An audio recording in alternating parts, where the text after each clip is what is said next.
دین کی بات پھیلانا صدقہ جاریہ ہے۔ ثواب کی نیت سے ویڈیو کو شیئر ضرور کیجیے۔ جزاک اللہ۔ الحمدللہ رب العالمین والصلاة والسلام علی سید الانبیاء والمرسلین، اما بعد فاعوذ باللہ من الشیطان الرجیم، بسم اللہ الرحمن الرحیم۔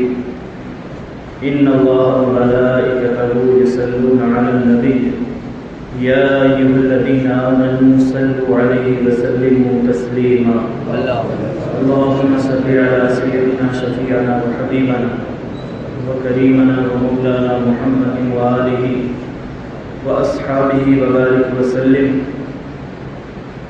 صلاۃ و سلام علیک یا سیدی یا رسول اللہ صلی اللہ تعالی علیہ وسلم۔ اللہ رب العزت کا بے پناہ شکر اور اس کا احسان ہے کہ جمعہ کے اس مبارک دن میں ہم سب اس کے گھر میں اس کی بندگی کا نذرانہ پیش کرنے کے لیے حاضر ہیں۔ مولا کریم ہم سب کی حاضری کو اور ہماری عبادتوں کو اپنی بارگاہ میں قبول فرمائے۔ سفر المظفر کا یہ مہینہ ہے اور اس مبارک مہینے میں ایک عظیم الشان فاتح بیت المقدس حضرت سلطان صلاح الدین ایوبی رحمۃ اللہ تعالی علیہ کا یوم وصال ہے 27 سفر المظفر کو، اور ان کے زمانے میں قبلہ اول کی فلسطین کی بیت المقدس کی اور اس کے اطراف و اکناف کی جو حالت تھی، شاید اس سے بھی زیادہ بدتر حالت ابھی فلسطین کی ہے، بیت المقدس کی ہے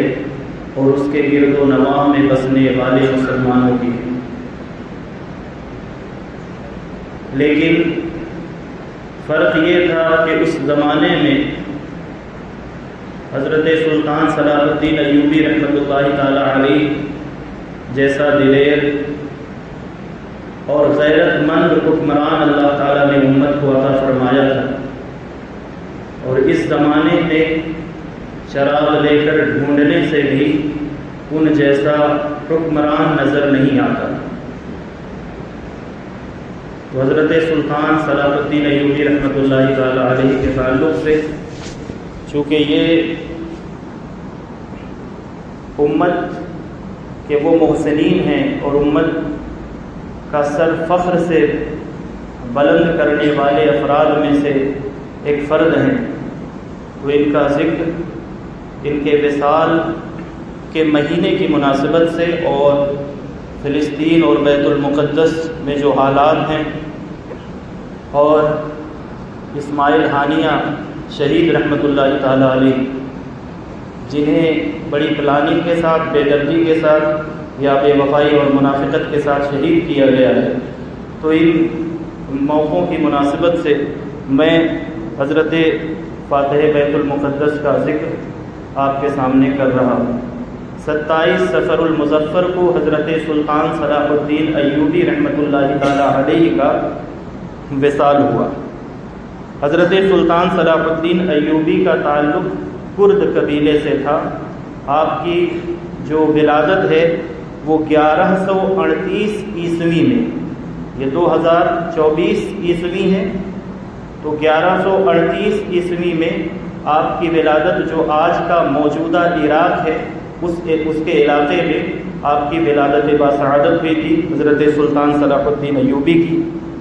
پیدائشی نام حضرت سلطان صلاح الدین ایوبی کا جو ان کے والدین نے رکھا تھا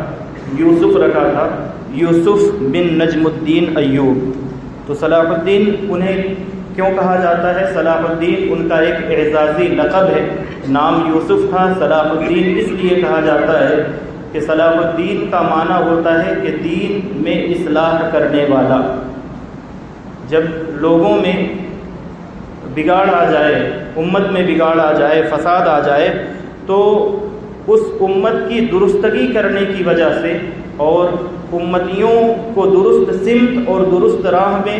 لے جانے کی وجہ سے اور ان کی قیادت کرنے کی وجہ سے آپ کو یہ لقب دیا گیا اور اس وجہ سے آپ کو صلاح الدین کہا جاتا ہے۔ اور یہ لقب اتنا مشہور ہوا کہ گویا کہ آپ کا نام بن گیا، اور نام جو کہ یوسف ہے وہ کم لوگ جانتے ہیں۔ تو سلطان صلاح الدین ایوبی کا ایک لقب صلاح الدین ہے، نام یوسف ہے، اور امت کی درستگی کا کام کرنے کی وجہ سے آپ کو صلاح الدین کہا جاتا ہے۔ یعنی دین میں جو لوگوں نے دین کے نام پر خرابیاں پیدا کر لی تھیں ان کو دور کرنے کا اور ان کو درست کرنے کا کام آپ نے کیا۔ ایک دوسرا لقب آپ کا الناصر ہے، مددگار، یعنی کہ آپ امت کے مددگار ہیں۔ آپ نے اس وقت امت کا بازو تھاما، اس وقت امت کو سہارا دیا اور اس وقت امت کو سنبھالا کہ جس وقت صلیبی جو لشکر تھے وہ ہر جانب سے مسلمانوں پر حملہ آور ہو کر کے انہیں نیست و نابود کر دینا چاہتے تھے۔ تو اس لیے آپ کو الناصر کے لقب سے بھی یاد کیا جاتا ہے، چونکہ آپ امت کے مددگار ہیں۔ تقریباً 88 سال تک حضرت سیدنا فاروق اعظم رضی اللہ تعالی عنہ کے زمانے خلافت میں بیت المقدس مسلمانوں کے قبضے میں آیا تھا، اور پھر صلیبی جنگوں کے نتیجے میں عیسائیوں کا ایک جنگجو گروپ تھا، فوجی دستہ اور بہت ہی زیادہ ویل ٹرینڈ پروفیشنل کہ جن کے سامنے ٹک پانا یا جن کا مقابلہ کر پانا اس زمانے میں بہت ہی دشوار تھا، بڑا مشکل تھا، اور جس کی وجہ سے ان لوگوں نے وہ بیت المقدس جسے حضرت سیدنا فاروق اعظم رضی اللہ تعالی عنہ نے فتح کیا تھا، بغیر خون بہائے ہوئے، بغیر لڑے ہوئے، خود سے حضرت فاروق اعظم رضی اللہ تعالی عنہ کی جلالت اور اللہ کے رسول صلی اللہ تعالی علیہ وسلم کی جانب سے ملنے والی شان اور عظمت کی وجہ سے انہوں نے گھٹنے ٹیک کر کے بغیر لڑے ہوئے بیت المقدس کی چابیاں حضرت فاروق اعظم کو بلا کر کے ان کے سپرد کر لی، بغیر لڑے ہوئے، بغیر خون کا ایک قطرہ بہائے ہوئے۔ اور حضرت سلطان صلاح الدین ایوبی رحمۃ اللہ تعالی علیہ کا جو زمانہ ہے، جو ان کا ٹائم پیریڈ ہے، تو یہ وہ زمانہ تھا کہ تقریباً 88 سال کے بعد حضرت سلطان صلاح الدین ایوبی رحمۃ اللہ تعالی علیہ نے یعنی اپنی پوری زندگی داؤں پر لگا دینے کے بعد بیت المقدس کو دوبارہ سے فتح کیا، دوبارہ سے اسے حاصل کیا، اور اس طرح سے صلیبی ظالم اور جابر حکومت کا اور ان کی شرارتوں کا خاتمہ ہوا، ان کی دہشت گردیوں کا خاتمہ ہوا۔ حضرت سلطان صلاح الدین ایوبی رحمۃ اللہ تعالی علیہ 88 سال کے بعد بیت المقدس میں فاتحانہ شان و شوکت کے ساتھ داخل ہوئے، اور سلطان نور الدین زنگی نے جو خواب دیکھا تھا کہ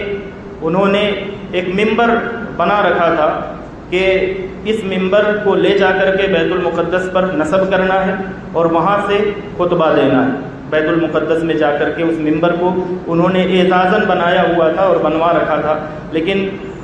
ان کا یہ خواب پورا کیا سلطان صلاح الدین ایوبی رحمۃ اللہ تعالی علیہ نے، اور بیت المقدس جس وقت مسلمانوں کے قبضے میں آیا 88 سال کے بعد، تو 88 سال پہلے جب ان کی فوجیں مسیحیوں کی، عیسائیوں کی، صلیبی فوجیں جب اس بیت المقدس میں داخل ہوئی تھیں اور جب مسلمانوں سے کنٹرول اپنے ہاتھ میں لیا تھا، تو انہوں نے اتنا مسلمانوں کا خون بہایا تھا اور اتنا ظلم کیا، لوٹ مار کی، دہشت گردی کی اور بے تحاشا لوگوں کو قتل کیا، اور اتنا خون بہایا کہ ان کے گھوڑے سرزمین بیت المقدس پر چل نہیں سکتے تھے، خون بہنے کی وجہ سے وہ گھوڑے اس میں پھسل جاتے تھے، گر پڑتے تھے۔ تو یہ ان کا کردار تھا صلیبیوں کا۔ اور جب 88 سال کے بعد بڑی محنت، مشقت اور جد و جہد کے بعد حضرت سلطان صلاح الدین ایوبی رحمۃ اللہ تعالی علیہ فاتحانہ شان و شوکت کے ساتھ بیت المقدس میں داخل ہوتے ہیں، تو جب آپ داخل ہوئے تو آپ نے فرمایا، چونکہ یاد تھا عیسائیوں کو، مسیحیوں کو اپنے کرتوت اور اپنے حکمرانوں کی ظلم کی داستانیں، کہ جب ہمارے حکمران یہاں داخل ہوئے تھے تو انہوں نے مسلمانوں کے ساتھ کیا کیا تھا، تو اب یہ ڈر رہے تھے کہ سلطان صلاح الدین ایوبی یہاں داخل ہوئے ہیں تو شاید وہی حشر ہمارا ہوگا۔ تو حضرت سلطان صلاح الدین ایوبی رحمۃ اللہ تعالی علیہ فرماتے ہیں کہ تمام ان لوگوں کو جمع کر کے جو اس شہر کے باشندے تھے، اگرچہ ان کا مذہب دوسرا تھا، مذہباً وہ عیسائی تھے، مسیحی تھے، تو آپ نے فرمایا کہ میں اس شہر میں اللہ تعالیٰ کے اذن سے، اس کے حکم سے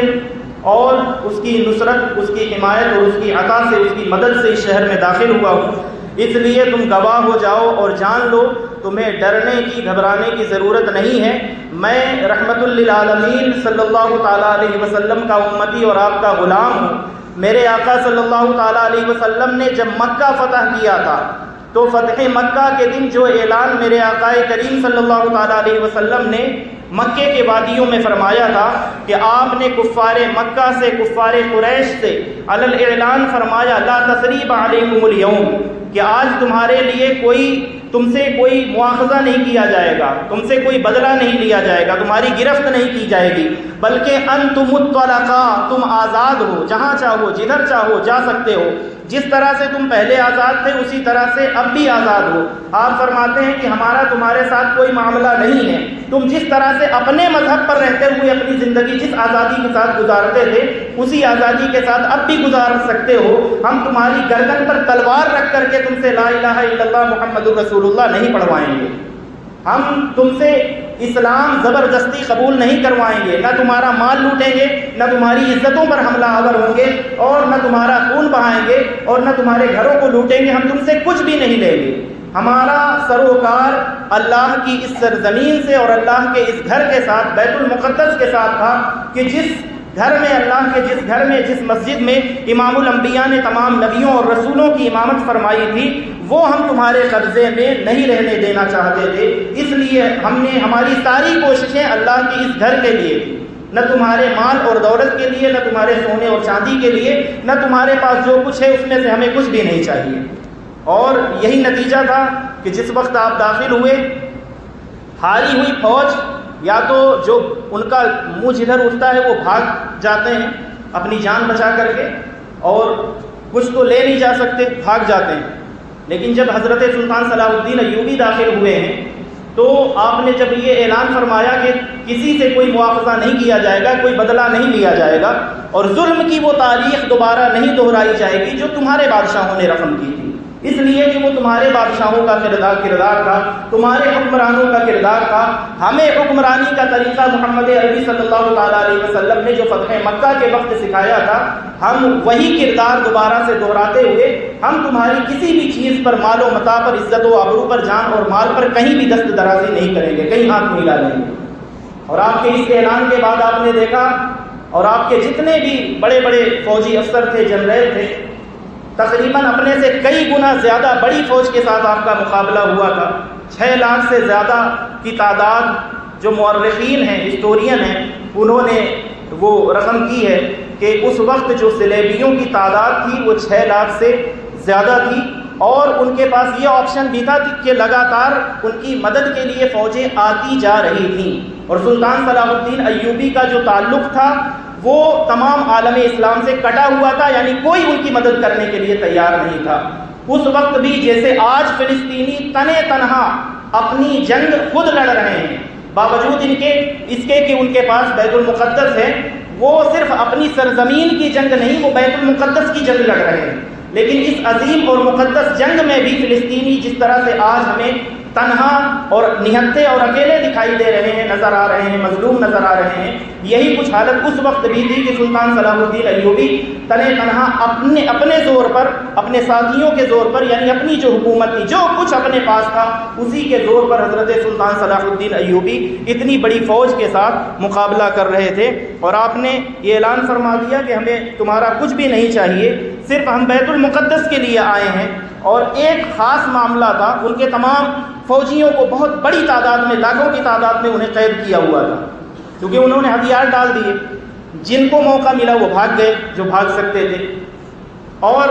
جب انہوں نے ہتھیار ڈال دیے تو انہیں ایک خاص جگہ پر کوئی خیمہ ہوگا، کوئی جگہ ہوگی، جب انہیں ٹھہرا دیا گیا تو ایک شخص کی تلاش تھی۔ غیرت مند حکمران اس طرح کے ہوتے ہیں۔ سلطان صلاح الدین ایوبی کو نہ وہاں کی دولت سے مطلب ہے، نہ سونے سے، چاندی سے، مال و متاع سے مطلب نہیں ہے، ایک گستاخ رسول کی تلاش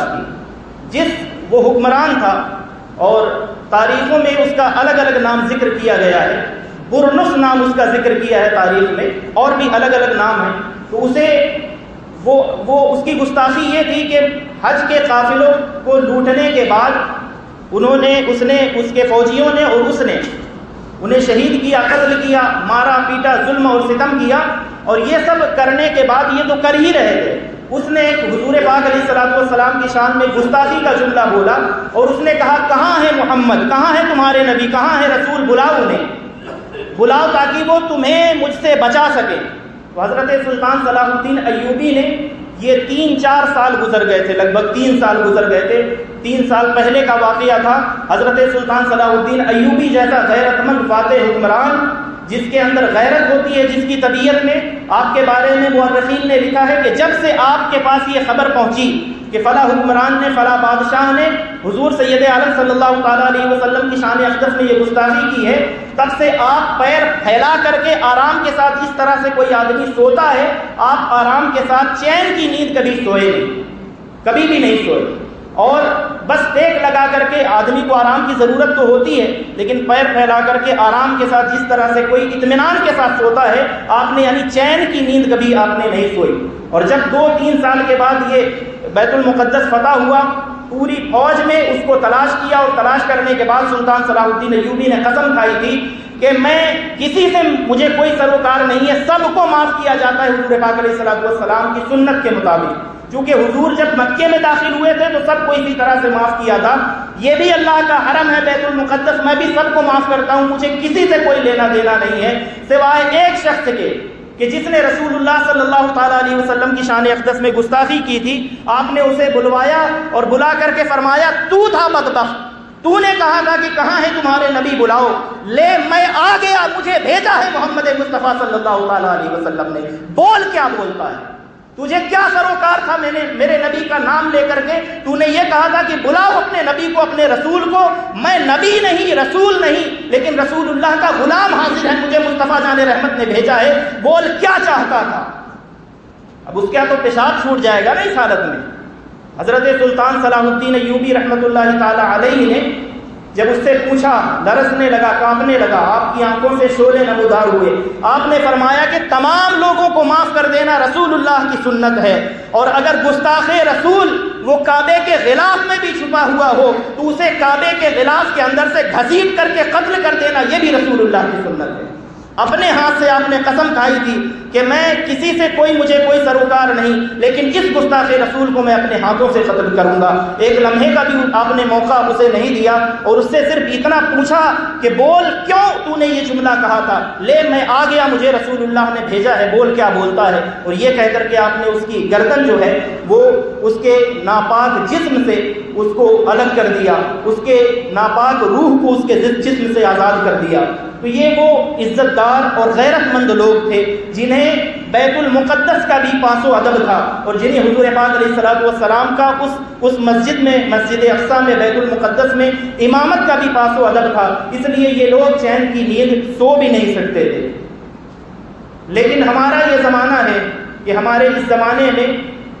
ایک بیت المقدس کا محافظ وہ شہید ہو جاتا ہے اور کسی کے منہ سے آواز نہیں نکلتی. آپ کو معلوم ہونا چاہیے کہ یہ کوئی کسی دوسرے مسلک کا شخص نہیں تھا، یہ حافظ قرآن تھا. قرآن پڑھے تو امام حرم شرما جائے.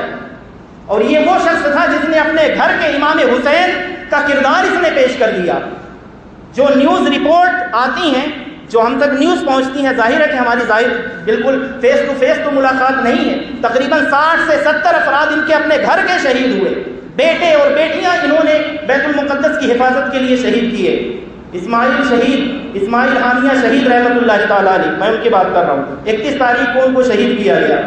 تو ان کے بیٹے شہید ہوئے، بیٹیاں شہید ہوئیں، نواسے نواسیاں شہید ہوئے اور پوتے پوتیاں شہید ہوئے. تمام افراد گھر کے خاندان کے ملا کر کے تقریباً 60 سے 70 افراد، مختلف جو نیوز رپورٹس بتاتی ہیں، آپ کے گھر کے تقریباً 60-70 افراد شہید ہوئے. اور بالآخر آپ نے بھی بیت المقدس کی حفاظت میں اپنی جان کو اللہ رب العزت کی بارگاہ میں اپنی جان کا نذرانہ پیش کر دیا. تو یہ وہ لوگ ہیں جن کی وجہ سے اسلام زندہ ہے، یہ وہ لوگ ہیں کہ جن کی وجہ سے اسلام کا وقار باقی ہے. لیکن جو لوگ ہمارے زمانے میں ہوتے ہیں ان کی قدر ہمیں سمجھ میں نہیں آتی. ابھی انہی کا مزار بنا دیا جائے تو 100 سال کے بعد یہی بہت بڑے بزرگ ہوں گے.